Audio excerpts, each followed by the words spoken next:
നമസ്കാരം. മലയാളി വാർത്തയിലേക്ക് സ്വാഗതം. രാജ്യാവശ്യം വലിച്ചു കീറി ജെ.പി. നദ്ദ.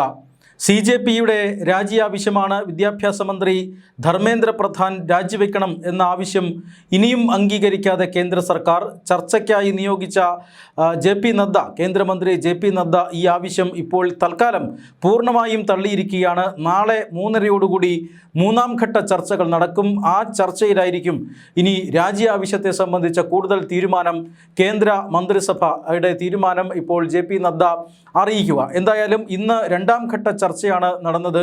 ആദ്യഘട്ടത്തിൽ, അതായത് CJP പാർലമെൻറ്റിലേക്ക് മാർച്ച് നടത്തിയ ദിവസം തിങ്കളാഴ്ച ജെ.പി. നദ്ദ ഈ CJPയുടെ പ്രതിനിധികളുമായി ചർച്ച നടത്തിയിരുന്നു. ആ ചർച്ചയിലാണ് 3 ആവശ്യങ്ങൾ CJP കേന്ദ്ര സർക്കാരിന് മുന്നിൽ വച്ചത്. അതിലൊന്ന് വിദ്യാഭ്യാസ മന്ത്രി ധർമ്മേന്ദ്ര പ്രധാൻ രാജിവെക്കുക എന്നുള്ളത് തന്നെയായിരുന്നു. രണ്ടാമത്തേത് ഈ നീറ്റ് പരീക്ഷ മാറ്റിവെച്ചതുമായി ബന്ധപ്പെട്ടുണ്ടായ മാനസിക പ്രയാസത്തിൽ ആത്മഹത്യ ചെയ്ത വിദ്യാർത്ഥികളുണ്ട്. ആ വിദ്യാർത്ഥികളുടെ കുടുംബങ്ങൾക്ക് 1 കോടി രൂപ നഷ്ടപരിഹാരം നൽകുക. മൂന്നാമത് ഈ പാർലമെൻറ്റ് ആക്രമണവുമായി ബന്ധപ്പെട്ട കേസുകൾ അത് പിൻവലിക്കുക.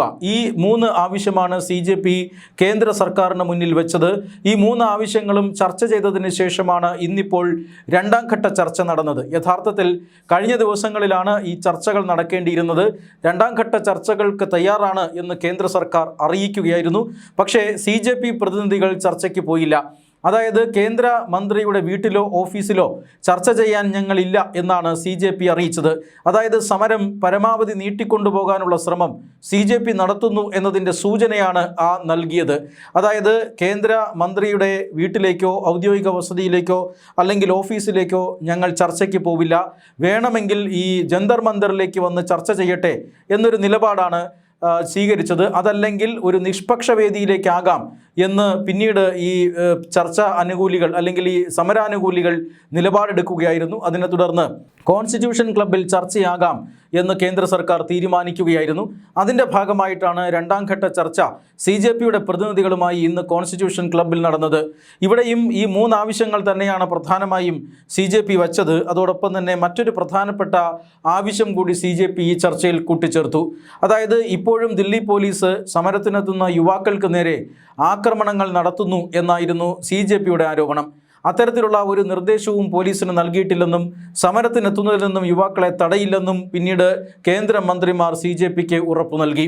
മാത്രമല്ല ഈ 3 ആവശ്യങ്ങളിൽ 2 കേന്ദ്ര സർക്കാർ ഇപ്പോൾ അനുവദിക്കുകയും ചെയ്തു. അതിലൊന്ന് നീറ്റ് പരീക്ഷ മാറ്റിവെച്ചത് മൂലമുണ്ടായ പ്രയാസം കാരണം ആത്മഹത്യ ചെയ്ത വിദ്യാർത്ഥികളുടെ കുടുംബങ്ങൾക്ക് നഷ്ടപരിഹാരം നൽകാൻ കേന്ദ്ര സർക്കാർ തയ്യാറായിരിക്കുന്നു. ആ ആവശ്യം അംഗീകരിച്ചിരിക്കുകയാണ് കേന്ദ്ര സർക്കാർ. രണ്ടാമത്തേത് ഈ പോലീസ് നടപടി, പോലീസിനെ ആക്രമിച്ച കേസ് 20-ാം തീയതി പാർലമെൻറ്റിലേക്ക് നടന്ന ആക്രമണം അല്ലെങ്കിൽ പാർലമെൻറ്റിലേക്ക് നടന്ന മാർച്ച്, ആ മാർച്ച് അക്രമാസക്തമാകുമ്പോൾ പോലീസിനെ ആക്രമിച്ചതിൻ്റെ പേരിൽ നിരവധി CJP പ്രവർത്തകർക്കെതിരെ പോലീസ് കേസെടുത്തിരുന്നു.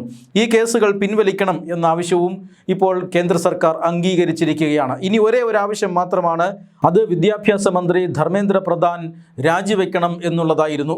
അത് ഇപ്പോൾ എന്തായാലും തൽക്കാലം അത് ആലോചനയിലില്ല എന്നാണ് കേന്ദ്രമന്ത്രി പറഞ്ഞത്. അക്കാര്യത്തിലടക്കം കൂടുതൽ തീരുമാനം അടുത്ത ഘട്ടം ചർച്ചയിൽ അറിയിക്കാം എന്നാണ് കേന്ദ്രമന്ത്രിമാരായ ജിതേന്ദ്ര സിംഗും ജെ.പി. നദ്ദയും ഈ CJPയുടെ പ്രതിനിധികളെ അറിയിച്ചത്. അതോടുകൂടി തീരുമാനമായില്ല, രാജിയില്ലാതെ പിന്നോട്ടില്ല, ചർച്ചയിൽ നിന്നും പിന്നോട്ടില്ല എന്ന തീരുമാനത്തിൽ തന്നെയാണ് ഇപ്പോൾ CJP ഉള്ളത്. ചർച്ചയിൽ പങ്കെടുത്ത ശേഷം പ്രതിനിധികൾ അഭിജിത് ദീപ്കയുമായി ചർച്ച നടത്തുന്നു. അതിനുശേഷം അവരുടെ തീരുമാനം ഇപ്പോൾ അല്പസമയത്തിന് മുമ്പ് പരസ്യമായി ജന്തർ മന്ദറിൽ പ്രഖ്യാപിക്കുകയാണ് ചെയ്തത്. 2 ആവശ്യങ്ങൾ അംഗീകരിച്ചു, അത് ശരിയാണ്. മൂന്നാമത്തെ ആവശ്യം അംഗീകരിച്ചിട്ടില്ല. ആ ആവശ്യം അംഗീകരിക്കാതെ പിന്നോട്ടില്ല. ധർമ്മേന്ദ്ര പ്രധാൻ്റെ രാജി പ്രധാനമന്ത്രി വാങ്ങേണ്ടത് അത്യാവശ്യമാണ്.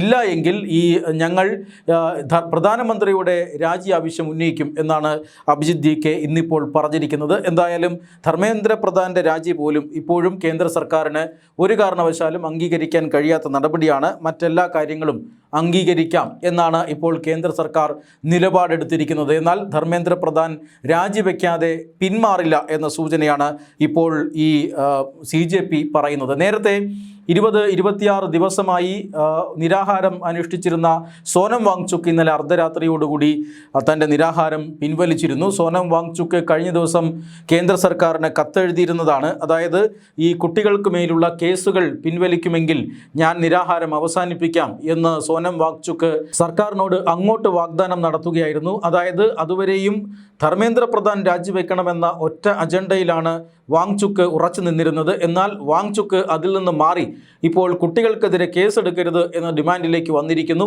അതായത് എങ്ങനെയും കേസിൽ നിന്നും ഒഴിവാവുക എന്ന ഒരു നയമാണ് ഇപ്പോൾ CJP സ്വീകരിച്ചിരിക്കുന്നത്. അതിൻ്റെ ഭാഗമായിട്ടാണ് സോനം വാങ്ചുക്ക് ഇങ്ങനെ ഒരു നിലപാട് സ്വീകരിച്ചത്. പിന്നീട് അർദ്ധരാത്രി മന്ത്രിമാരടക്കം ആശുപത്രി സന്ദർശിച്ച ശേഷം അദ്ദേഹത്തിന് ജ്യൂസ് നൽകി ഈ നിരാഹാര സമരം അവസാനിപ്പിക്കുന്നതൊക്കെ കണ്ടതാണ്. മാത്രമല്ല പ്രധാനമന്ത്രി നരേന്ദ്രമോദി അർദ്ധരാത്രി ഇൻസ്റ്റഗ്രാം ലൈവിൽ വരികയും അദ്ദേഹം കൃത്യമായി തന്നെ എടുക്കാൻ പോകുന്ന നടപടിക്രമങ്ങൾ ഒരാളെയും വെറുതെ വിടില്ല, ഈ പേപ്പർ ലീക്കിന് കാരണമായിട്ടുള്ള ഒരാളെയും വെറുതെ വിടില്ല എന്ന ഒരു ഉറപ്പ് രാജ്യത്തിന് നൽകുകയും ഒക്കെ ചെയ്തിരുന്നു. അതിനുശേഷമാണ് ഇപ്പോൾ ഈ ദില്ലി ജന്തർ മന്ദറിൽ സമരം നടത്തുന്ന CJP പ്രതിനിധികളുമായി JP നദ്ദ ചർച്ച നടത്തിയത്.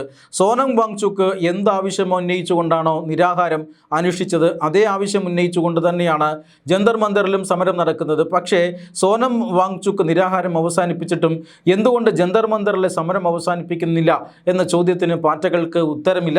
എന്തായാലും കേന്ദ്ര സർക്കാരിനെതിരെ ആയിട്ടുള്ള പോരാട്ടം തുടരും. നാളെ 3:30-ക്കുള്ളിൽ ധർമ്മേന്ദ്ര പ്രധാൻ്റെ രാജിയുമായി ബന്ധപ്പെട്ട കാര്യത്തിൽ തീരുമാനമെടുക്കണമെന്ന അന്ത്യശാസനമാണ് ഇപ്പോൾ ഈ പ്രക്ഷോഭകർ സർക്കാരിനും അതുപോലെ തന്നെ പ്രധാനമന്ത്രി നരേന്ദ്രമോദിക്കും നൽകിയിരിക്കുന്നത്.